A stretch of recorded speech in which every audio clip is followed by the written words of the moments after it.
Questions orales. The Honourable Leader of the Opposition.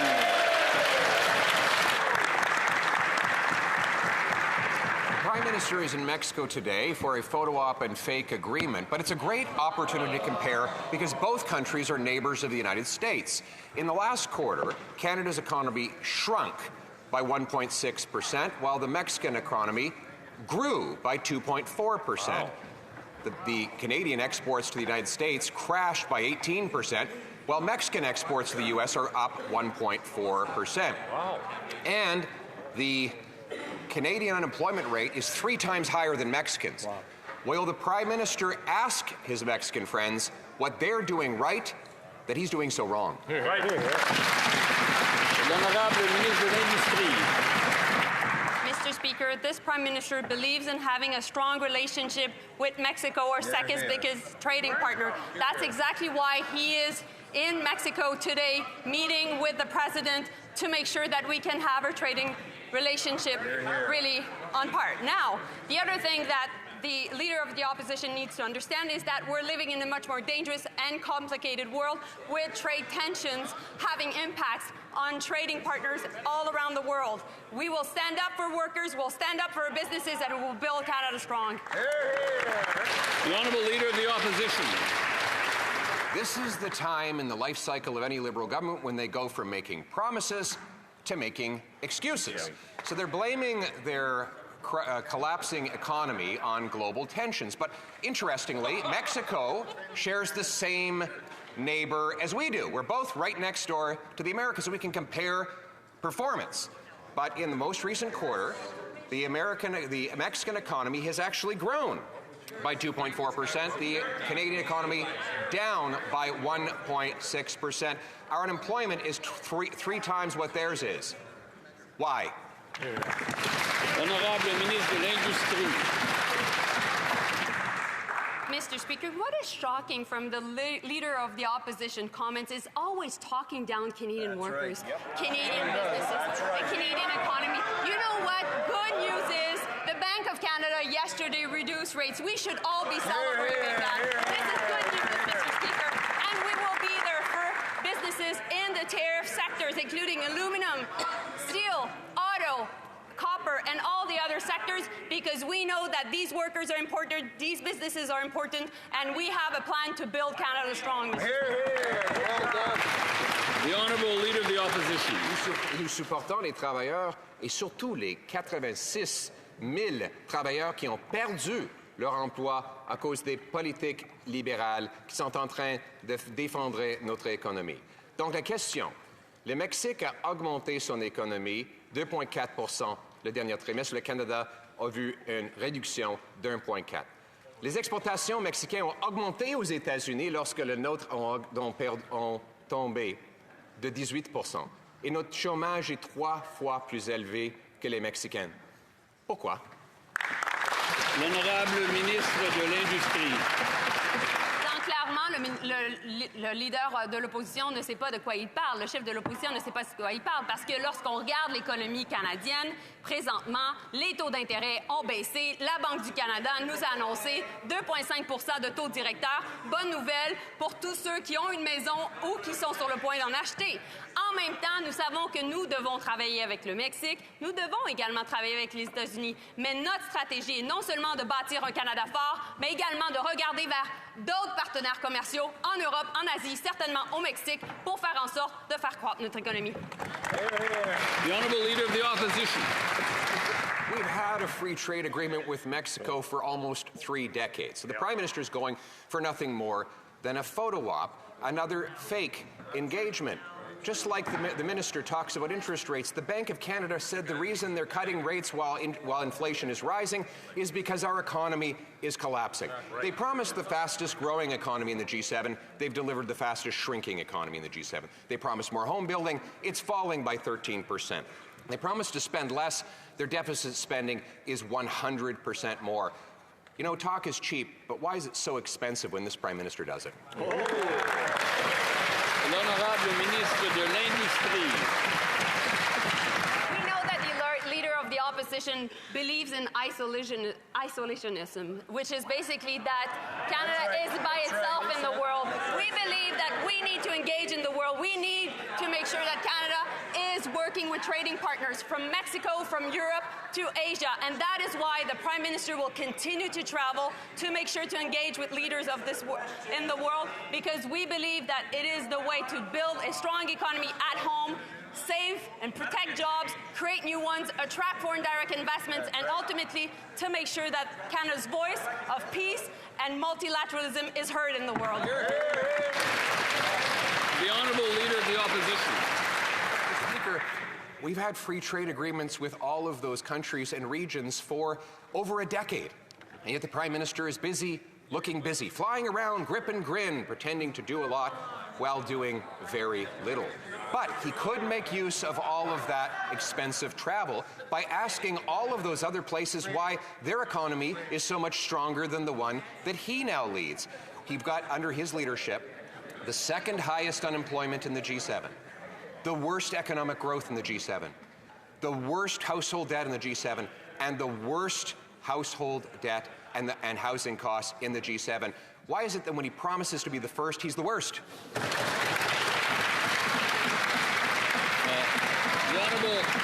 The Honourable Minister of International Trade. Mr. Speaker, as we look at what's happening with global trade headwinds, we need to step up as a country and be there around the world to make sure countries know that we are here. They want to deal with a reliable, stable trading partner.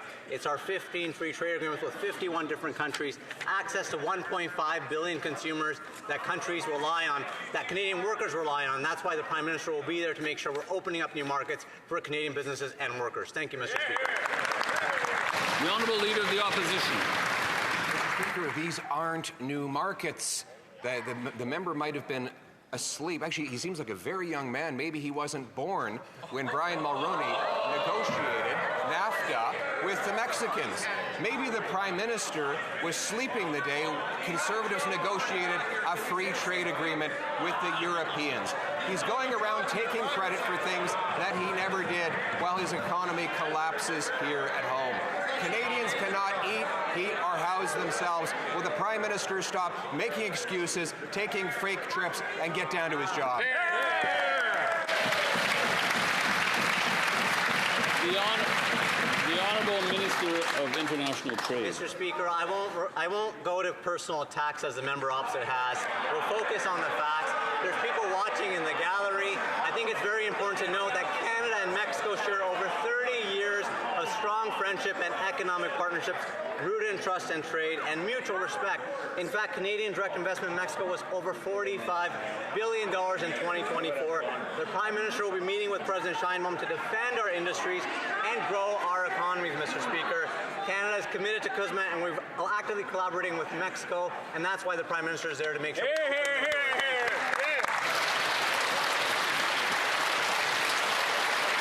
L'honorable député de Saint-Jean. Monsieur le Président, c'est pas seulement la loi 21 et la laïcité de l'État qu'Ottawa attaque en Cour suprême, c'est pire. En attaquant la clause dérogatoire elle-même, Ottawa attaque la capacité de notre Assemblée nationale à voter démocratiquement n'importe quelle loi souhaitée par les Québécois sans devoir d'abord quêter la permission au Canada. C'est une attaque contre la laïcité, mais c'est aussi une attaque contre notre capacité historique à protéger la langue française. C'est une attaque contre nos valeurs et contre la souveraineté de notre Parlement. Les libéraux vont-ils renoncer à cette charge odieuse contre le Québec? Honorable ministre de l'Identité et de la Culture canadienne. Le gouvernement du Canada a la responsabilité de défendre l'un des piliers de notre démocratie, soit la Charte des droits et libertés, partout au Canada, et de défendre les droits de tous les Canadiens et Canadiennes. C'est notre travail de défendre cette charte et de nous assurer que toute personne dans ce pays soit protégée. Nous faisons notre job, Monsieur le Président.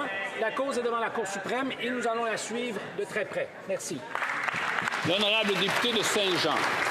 Monsieur le Président, ça n'existe pas l'utilisation préventive de la clause dérogatoire. C'est une invention pour retirer au Québec sa capacité à décider par lui-même. Le fédéral demande carrément aux tribunaux de neutraliser une partie de la Constitution sans débat politique et à la place des politiciens dans le but de retirer des pouvoirs fondamentaux au Québec. Mais ce n'est pas un débat juridique. C'est un coup de force constitutionnel contre l'autodétermination du Québec mené hypocritement via les tribunaux. Est-ce que les libéraux vont avoir le courage de mener eux-mêmes leur combat politique au lieu d'instrumentaliser la justice? L'honorable ministre de l'Identité et de la Culture canadienne. Monsieur le Président, ma collègue sait très bien que l'intervention du gouvernement fédéral devant la Cour suprême n'empêchera pas aucune province, aucun territoire de continuer d'utiliser la clause dérogatoire. C'est très clair, elle le sait. Ça me ferait plaisir s'il y a des enjeux d'organiser une présentation par le ministère de la Justice, mais notre intervention est là pour protéger les droits des Canadiens et des Canadiennes. Merci, Monsieur le Président. L'honorable député de Rivière-du-Nord. Monsieur le Président, la nomination partisane de Robert Leckie comme juge à la Cour supérieure du Québec remet aussi en question la différence québécoise en matière de justice. En nommant Maître Leckie, même s'il n'a pas l'expérience nécessaire au barreau du Québec, le fédéral choisit un juge qui n'a pas la connaissance suffisante du droit civil unique au Québec. En nommant Maître Leckie, alors qu'il est un adversaire public de la laïcité de l'État et de la Charte de la langue française, le fédéral choisit sciemment un juge qui s'oppose à la différence québécoise. Le ministre va-t-il enfin annuler cette nomination? Ben oui! Voilà! L'honorable secrétaire parlementaire au ministre de la Justice. Merci, Monsieur le Président. Les nominations judiciaires aux cours supérieures relèvent du gouvernement fédéral et le Québec participe déjà au processus de nomination. Nous discutons de bonne foi, sans obligation d'en arriver à un accord. Le ministre Fraser est en contact avec son homologue et une rencontre est prévue en septembre. L'indépendance judiciaire demeure une pierre angulaire de notre démocratie. The honourable member for Regina Capel. After 10 years of passing catch-and-release laws that let dangerous offenders free just hours after getting arrested, the Liberals are still obstructing efforts to undo these laws. They voted down our motion, shut down Parliament, called the snap election, went on summer holidays, and still haven't even started the process to fix what they've broken. So Conservatives will do it for them.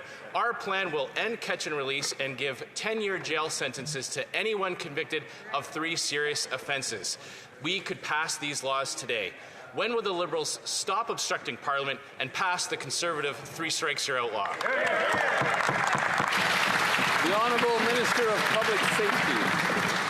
Mr. Speaker, on April the 28th, Canadians gave this government a mandate to govern this country and to bring forward new legislation that will ensure that our streets are safer. The 3 strikes and you're out laws don't work, Mr. Speaker. We know that evidence-based decision-making tells us that 3 strikes you're out is a complete failure in the United States. It's been a failure in every single jurisdiction where that's been applied. We will make smart criminal justice reform, Mr. Speaker. We'll ensure that bail is strengthened to ensure that repeat violent offenders are off our streets. The honourable member for Regina Capel. That's the best they can do. One day they might get around to doing it. The evidence is in. Their plan is what caused the crime and chaos that is plaguing our communities. They deliberately changed laws to let thousands of dangerous and repeat offenders back on the street. Now they're admitting that they were wrong, but they're obstructing any efforts to fix the problem. Thousands of Canadians' lives have been shattered, and too many Canadians have paid with their lives for Liberal mistakes. So if they won't stop obstructing Conservative plans to fix what they broke, will they at least look the families of those victims in the eye and just say sorry? The Honourable Secretary of State for Combating Crime. Mr. Speaker, the Conservative leader always wants to bring U.S.-style politics to Canada. That's right. Let me be clear, Mr. Speaker. This didn't work in the U.S., and many of the states are already repealing that law. We're focused on real, practical, proven solutions that are constitutional and will keep criminals behind bars. The Honourable Member for Kamloops, Thompson-Nicola. 157 kilograms. The amount of cocaine that was recently seized by Alberta police. Mr. Speaker, this type of drug is often laced with fentanyl and carfentanil and goes on to kill thousands. The reality is that there's a lack of disincentive for drug dealers not to do this because of soft-on-crime policies by these Liberals. So the question is this: when will they stop obstructing and start repealing their soft-on-crime agenda? Hear, hear. The Honourable Minister of Public Safety. Mr. Speaker, let me take this opportunity to thank law enforcement for their diligent and hard work in ensuring that drugs are off our street. If this member is serious about protecting our borders, Mr. Speaker, he will support us in passing the Strong Borders Act, Bill C-2. It will help us crack down on fentanyl, auto theft, money laundering, illegal firearms, irregular migration, and organized crime while upholding the privacy and charter rights of Canadians. This will give law enforcement the tools they need to dismantle increasingly sophisticated organized criminal networks. A secure Canada is a strong Canada, Mr. Speaker, and we are taking action to The honourable member for Vaughan Woodbridge. Vaughan has seen 7 shootings, 7 incidents of violent crime.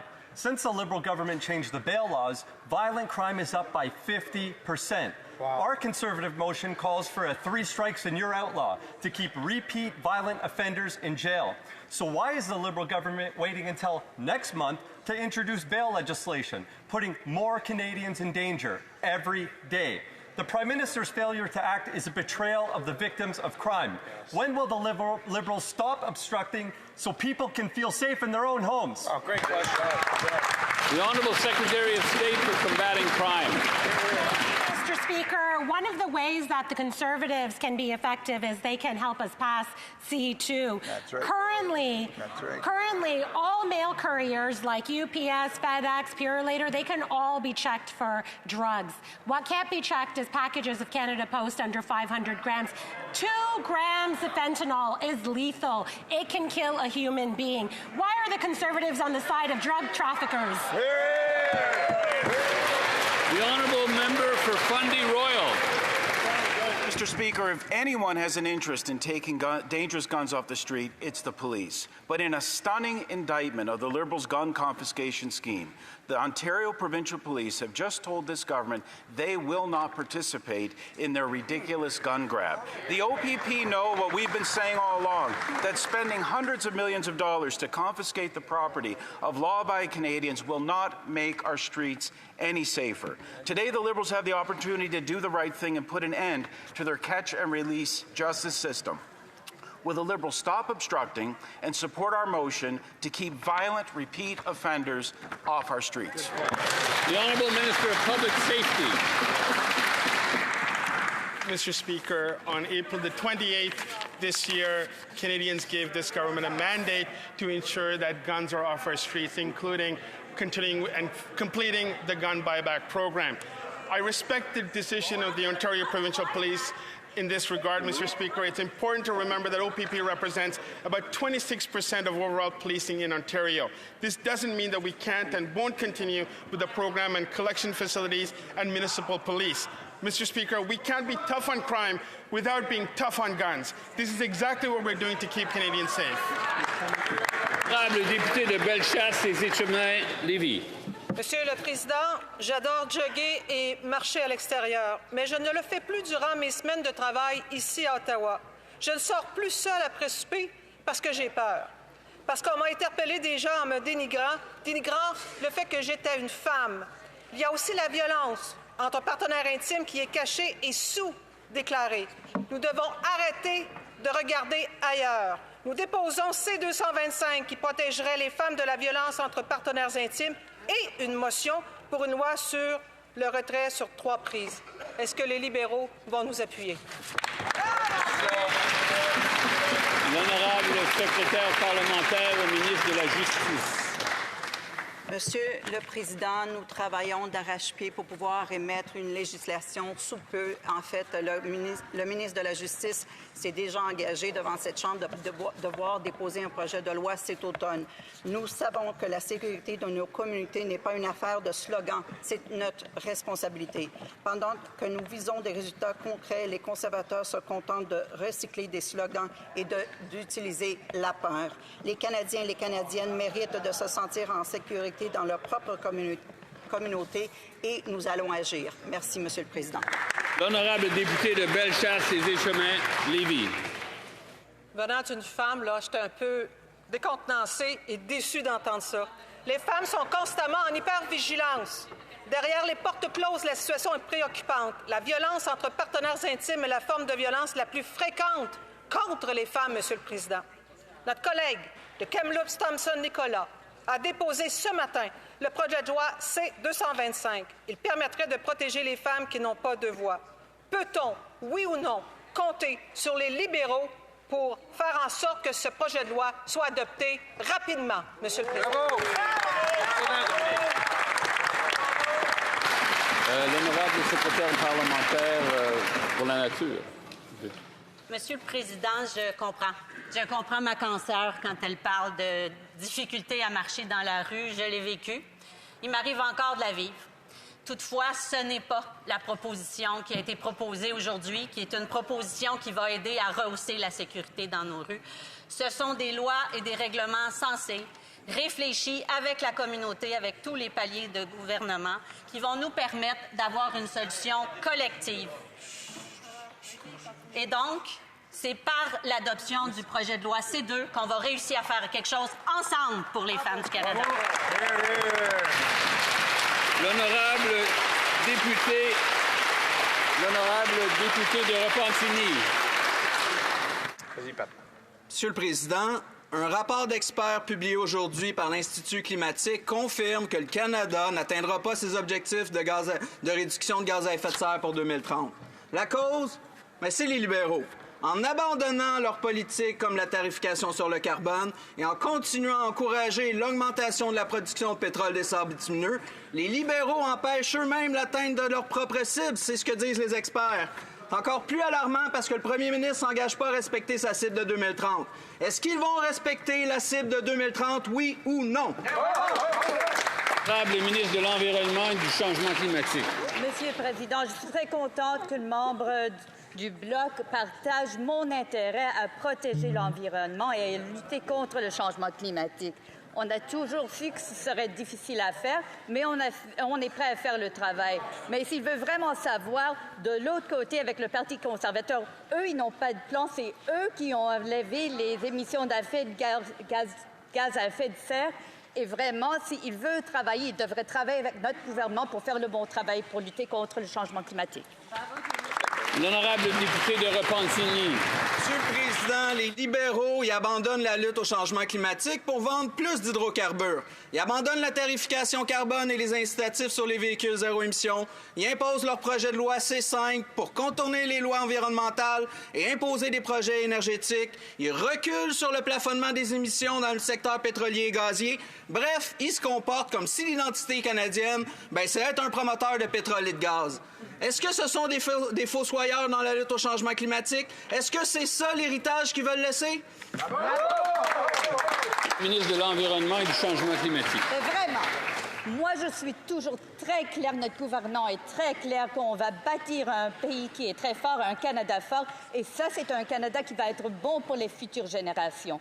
Pour le faire, on doit lutter contre le changement climatique. On le sait bien. Et on fait ce travail, on continue.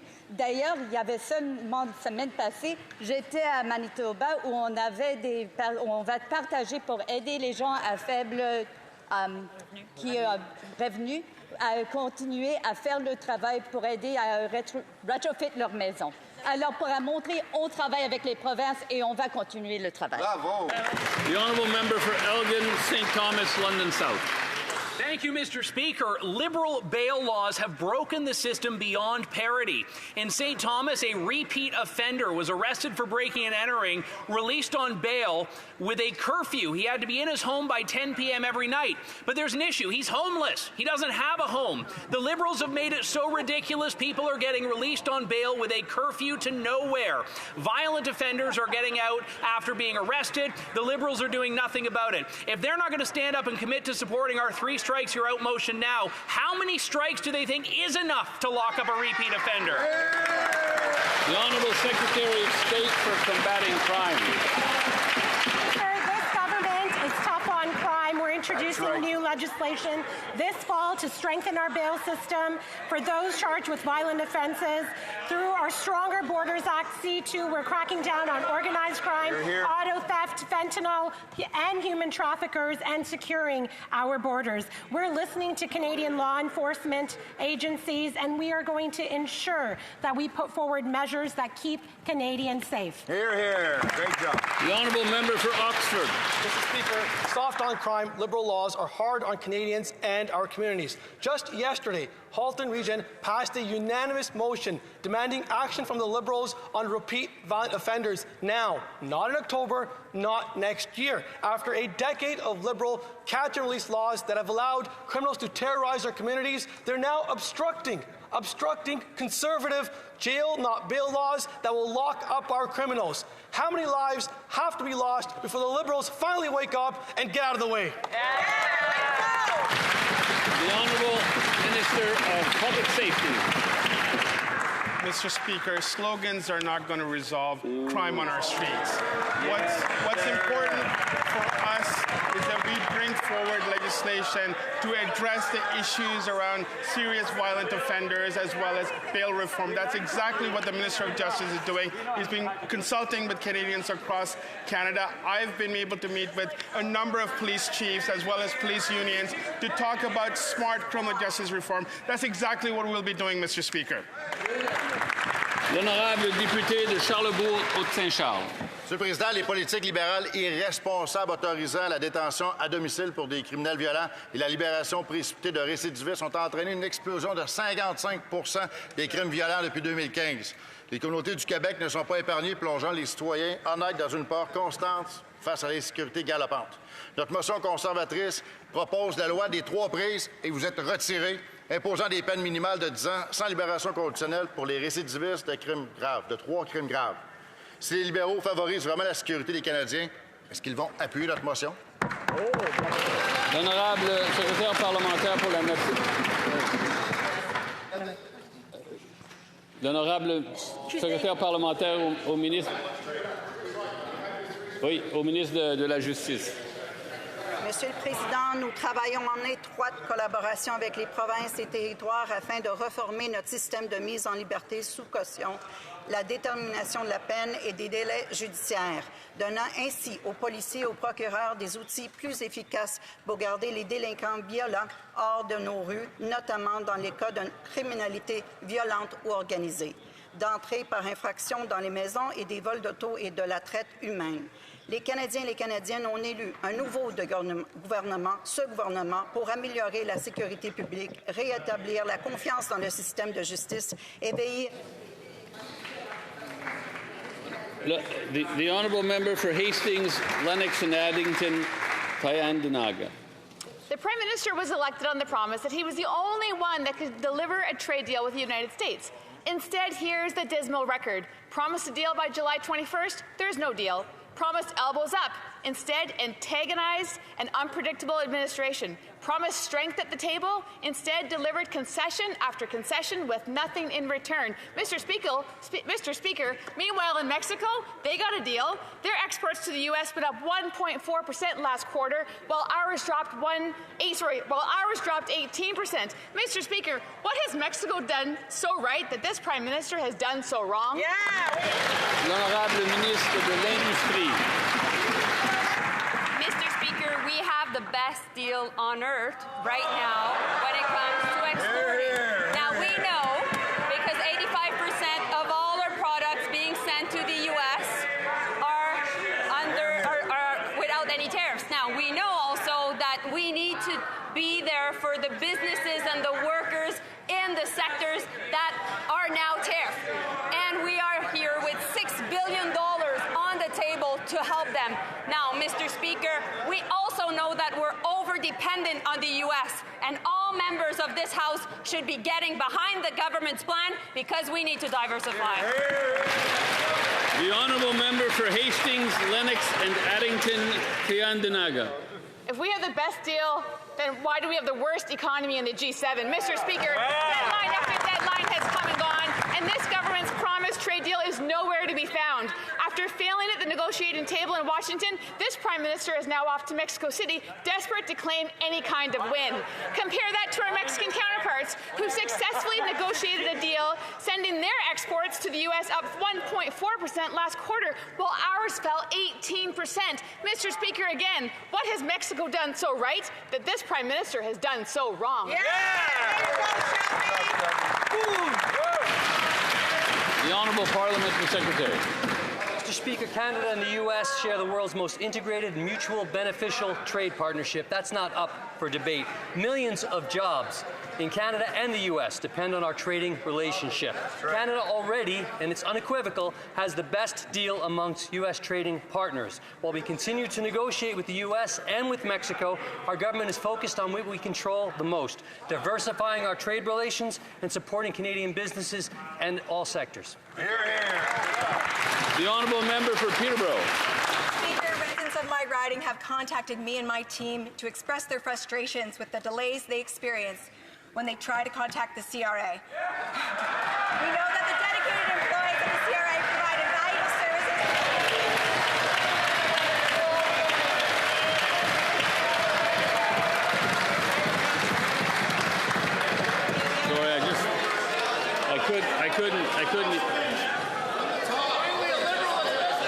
Sorry, I couldn't hear anything, so I think the member will have to start from the top, if she doesn't mind. From the top, please. Maybe in a minute, but from the top for sure. So from the top. Mr. Speaker, residents of my riding have contacted me and my team to express their frustrations with the delays they experience when contacting the CRA.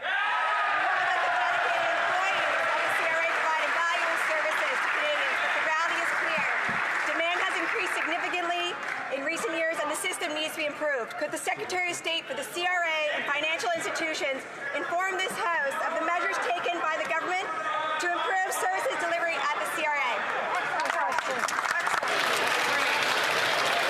The Honourable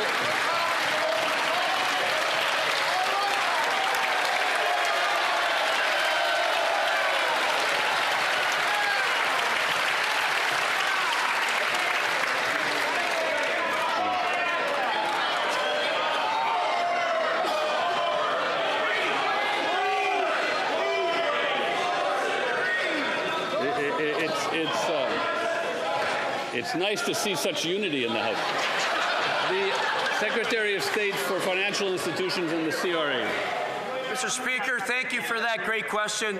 Mr. Speaker, delays at CRA call centers are completely unacceptable. We all know that.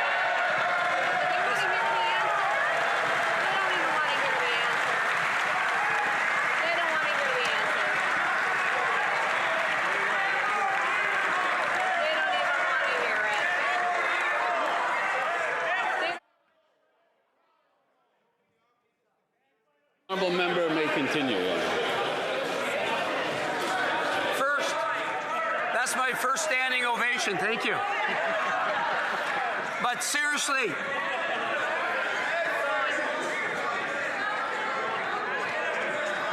What happens when there's interruptions like this is I can't really follow the clock, so I have no control over how much time I give for the answer. So with the Secretary of State for Financial Institutions and the CRA, I'd like to start from the top, please. Mr. Speaker, we all know that the delays Canadians face at CRA call centers is completely unacceptable. It's not on the CRA employees. They are world-class public servants. This is a systemic failure that's unfolded over decades. We've implemented a 100-day plan to improve service and access and eliminate.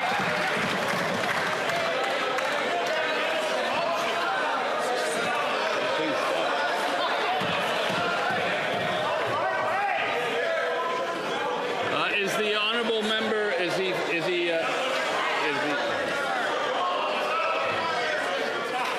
honourable member? Did the honourable member finish his answer?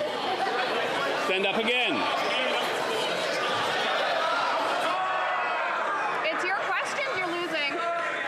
It's your questions you're losing. Mr. Speaker, in all seriousness, Canadians from coast to coast to coast are frustrated with CRA call center delays.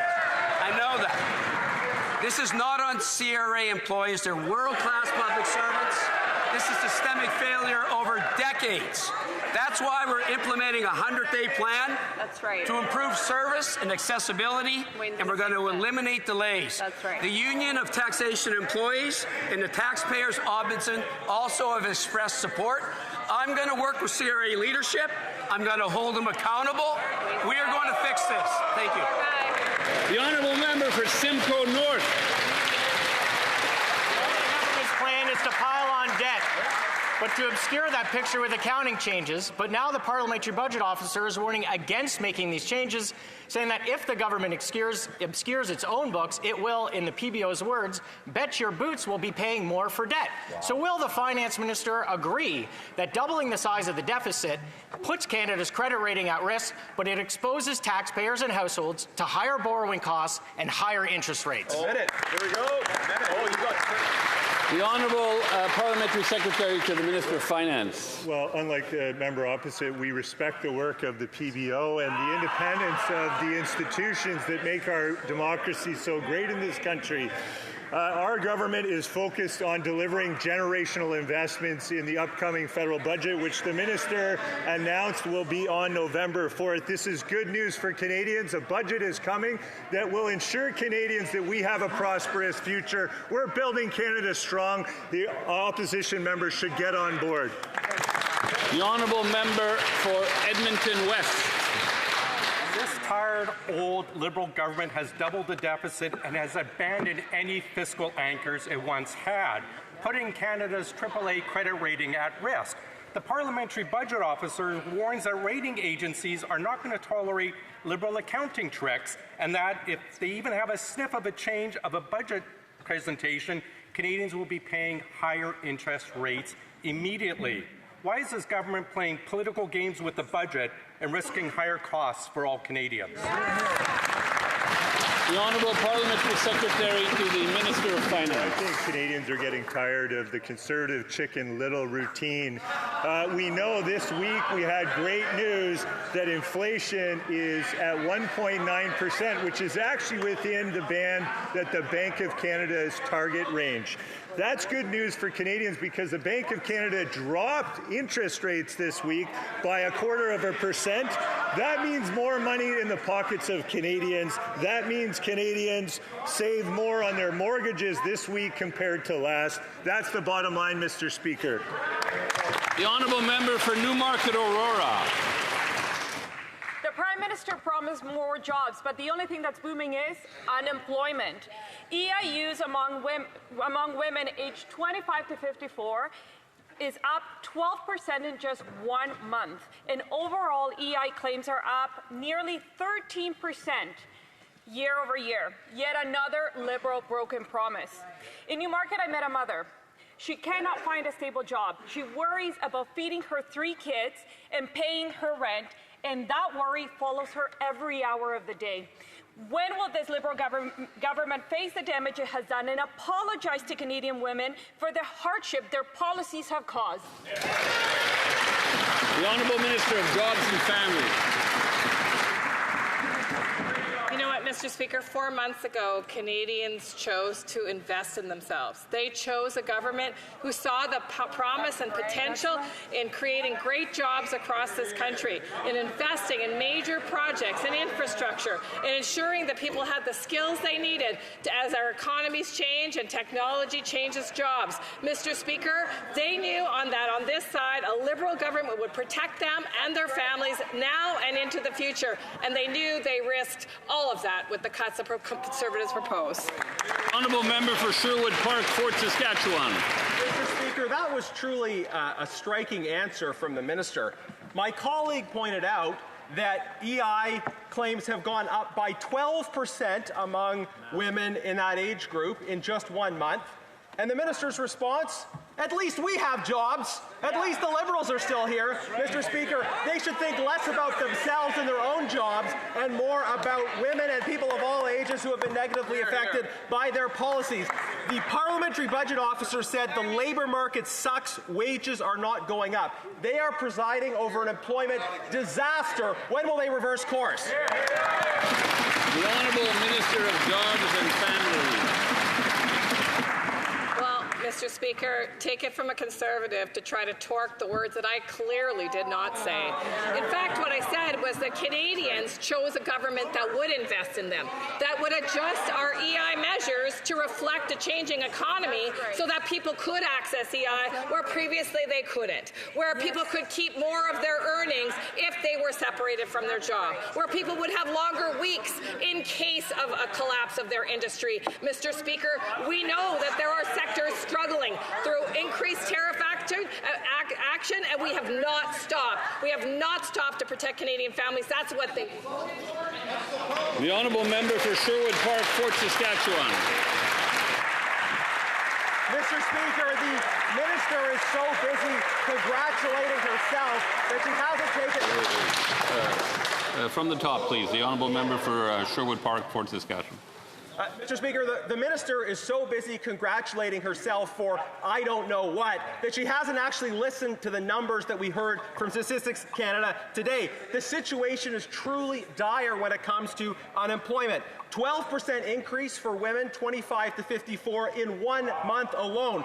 23% increase year over year. Unemployment has been going up steadily for 3 years. Youth unemployment is at recession levels. We have the worst youth employment numbers in over 25 years. Mr. Speaker, this isn't the time for self-congratulation. This is the time to change the policy. The Honourable Minister of Jobs and Families.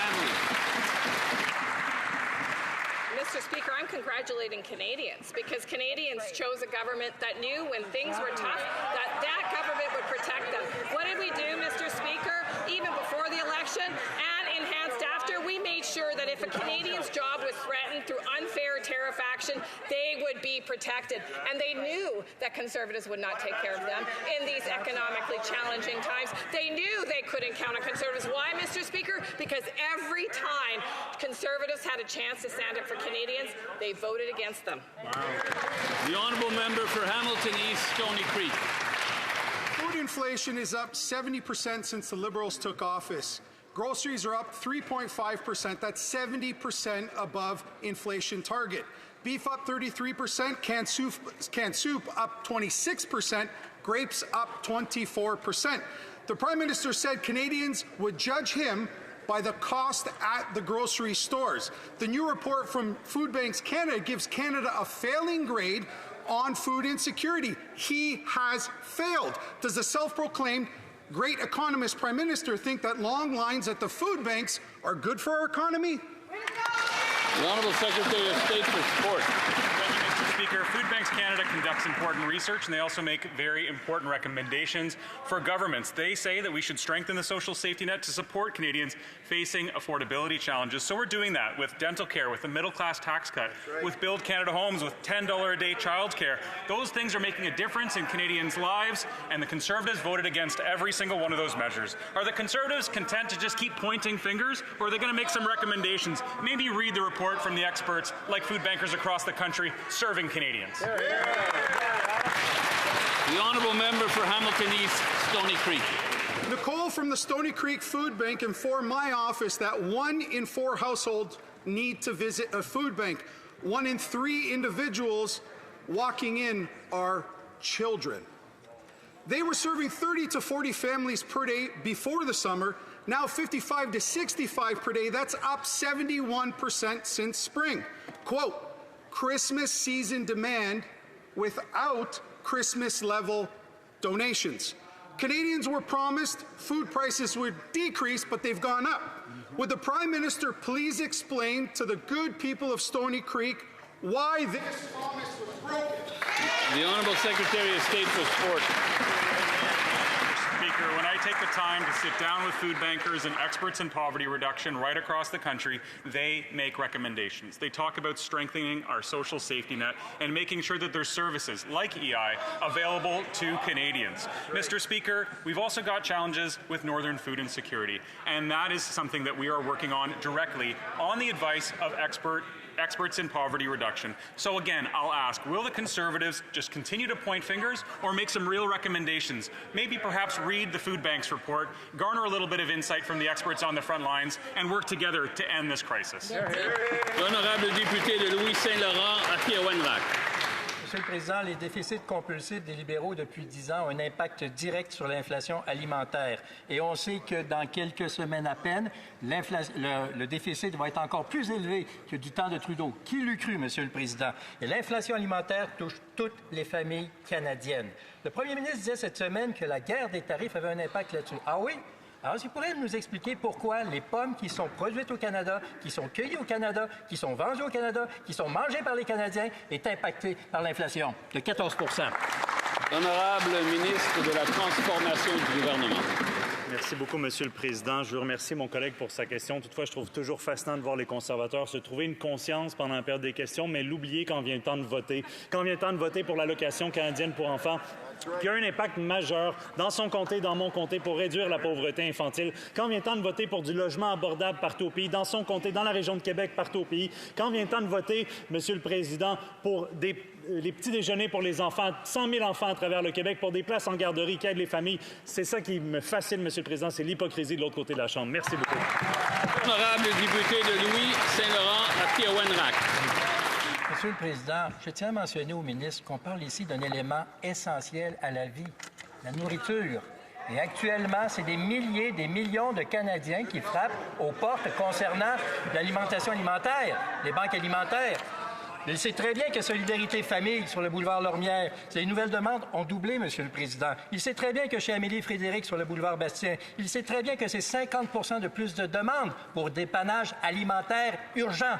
C'est ça la réalité après 10 ans du gouvernement libéral. Pourquoi avoir de l'hypocrisie par rapport à l'alimentation alimentaire concernant l'inflation alimentaire de tous les Canadiens? L'honorable ministre de la Transformation du gouvernement. Monsieur le Président, c'est précisément pourquoi les Canadiens ont choisi de faire confiance à un gouvernement libéral qui, d'une part, est capable de faire croître l'économie avec des grands projets, qui va libérer le pouvoir de l'économie canadienne tout en préservant les programmes sociaux nécessaires dont les Canadiens dépendent. Et je l'inviterai à parler, par exemple, à la Saint-Vincent-de-Paul chez moi, qui ont vu un impact immédiat quand on a mis l'allocation canadienne pour enfants en place. Quand on a mis en place, Monsieur le Président, des investissements en logement abordable qui aident des familles à avoir un toit d'un bout à l'autre du pays. C'est ça, le plan libéral, c'est de libérer le pouvoir de l'économie, augmenter le pouvoir d'achat des Canadiens, tout en ayant des programmes sociaux de qualité d'un bout à l'autre. Merci. L'honorable député d'Argenteuil, la Petite Nation. Merci, Monsieur le Président. Alors que le Canada met en œuvre d'importants projets d'infrastructure et d'énergie propre, l'enseignant de la formation professionnelle en moi sait bien que les travailleurs qualifiés seront essentiels. La ministre peut-elle nous informer à cette Chambre des mesures prises pour soutenir la mobilité et la formation de la main-d'œuvre? L'honorable ministre de l'Emploi et des Familles. Merci, Monsieur le Président. Les travailleurs canadiens sont prêts à bâtir. Plus de 100 000 travailleurs ont été formés dans le cadre du programme pour la formation et l'innovation en milieu syndical. Nous facilitons la reconnaissance de leurs titres de compétences partout au pays. Ce gouvernement est déterminé à rebâtir le pays en mur et les travailleurs canadiens le sont tout autant. Honourable member for Okanagan Lake West, South Kelowna. Mr. Speaker, the Globe and Mail has revealed that the former Minister of Transport was warned in May about BC Ferries buying ships from a Chinese state-owned shipyard, 6 weeks before the public was told. Yet the minister claimed surprise in this House. I am going to give the new minister the opportunity to break tradition with his predecessor and tell us the truth. Did she mislead Parliament? Yes or no? Here, here. The Honourable Minister for Housing and Infrastructure. Mr. Speaker, thank you. Like many of us in the House, I was disappointed as a British Columbian to learn that BC Ferries had procured the ferries from offshore. The reality was there were no Canadian bids on that procurement. And that's something that this side of the House is taking action on. First and foremost, making sure that we're supporting Canadian workers, Canadian materials, Canadian technologies. We are focused on a Buy Canadian strategy. We're rolling it out, and we expect the support around the House. Honourable member for Okanagan Lake West, South Kelowna. Unbelievable. With so many steel and shipbuilding jobs at stake, it's beyond belief that the former minister refused to push back and demand that these boats be made in Canada. Canadian unions and shipyards deserve a federal and provincial government that believes in them, listens to them, most importantly, stands up for them. When BC Ferries first flagged the deal to the federal government, did the former minister not have a duty to inform the House? Or, and I'm asking for the new part-time minister, do they think that Canadians can't handle the truth? Honourable Minister for Housing and Infrastructure. Thank you, Mr. Speaker. Well, the opposition is twisting the facts around here. This is a BC Ferries procurement. These ferries were procured by BC Ferries, which is part of BC. It's important to distinguish between levels of government and arm's length from government, independent decisions that were made by BC Ferries. Of course, we're all disappointed with the decision because we want to invest in Canadian jobs. We want to invest in the Canadian shipbuilding industry, and we're ramping up the initiative to build Canadian ships. Member for Haldeman Norfolk. Misled. New emails show that BC Ferries warned the former Minister of Transport's officials 6 weeks before announcing that the ferries would be built in China.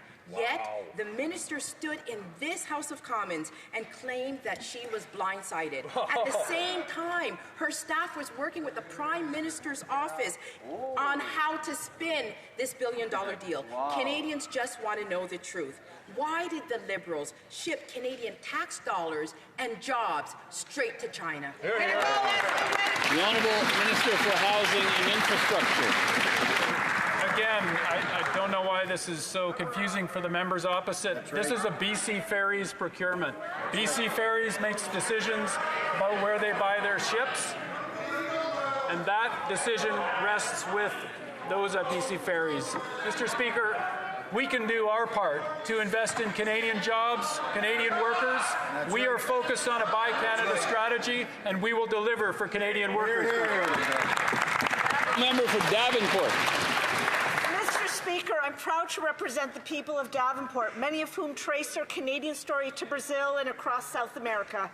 This summer, I hosted a roundtable with Brazilian Canadian business leaders and organizations to discuss the opportunities for growth in these emerging markets. I want to thank the Brazil-Canada Chamber of Commerce and the Minister of International Trade for participating in this discussion ahead of his visit to Brazil and Colombia. Could the Minister update this House on how the government plans to diversify Canada's trade relationships? Good question. Thank you. Minister of International Trade. Member from Davenport for her efforts in bringing together the Canadian-Brazilian business community.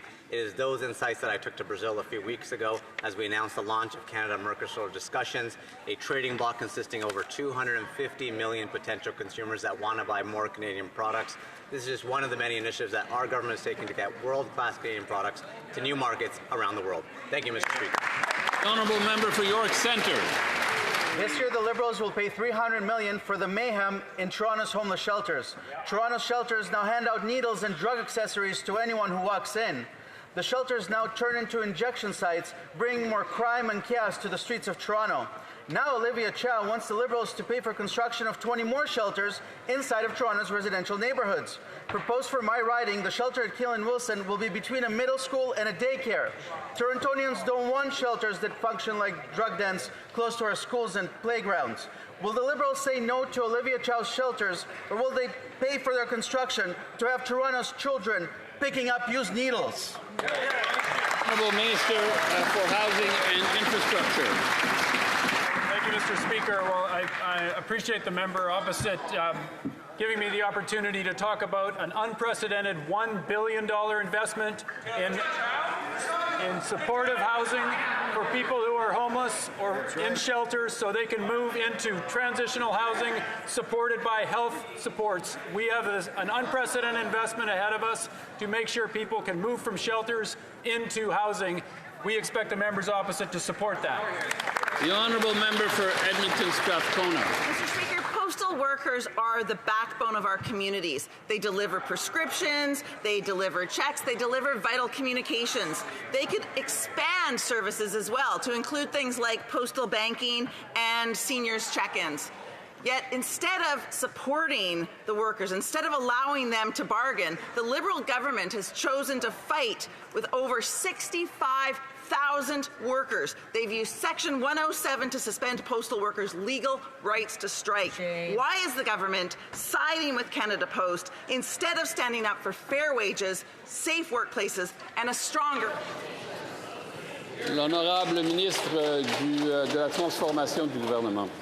Merci beaucoup, Monsieur le Président. Post Canada est une institution vitale nationale pour le pays qui offre un service dans plusieurs communautés rurales éloignées. Et je salue le travail de ses employés, de ses facteurs qui ont livré la Poste au Canada depuis maintenant 158 ans à travers toutes les circonstances. Je veux les remercier pour leur travail. Quant au conflit actuel, j'espère que les deux parties vont trouver à s'entendre. Merci beaucoup, Monsieur le Président. The honourable member for Nunavut. The high cost of groceries makes life in the harsh Arctic more difficult. The discontinuation of the ICFI Hamlet Food Voucher Program hit Nunavut hard. People often ask for donations just to feed their family. Shame. This is a direct result of chronic underinvestment in Nunavut by both Liberals and Conservatives. I have written to the Minister of Indigenous Services. Will she respond with much-needed investments? Shame. The Honourable Minister for Northern and Arctic Affairs. Mr. Speaker, our new government is making life more affordable in the North through practical action that reaches families, strengthens communities, and reflects Northerners and what they've told us. We're supporting Indigenous-led housing solutions and building more homes right across the three territories in Inuit Nunangat. We're making sure that 14,500 families can afford essential food through the Canada Child Benefit. We're expanding access to traditional foods with the Harvesters Support Program and improving Nutrition North so that families can put real local food on the table. Most importantly, we're listening, we're refining our approach with the guidance of Indigenous leaders and building real partnerships that deliver results. Alors, ceci met fin à la période des questions. Et puis, je vais donner un instant là, aux députés de quitter tranquillement la Chambre, en silence, si possible.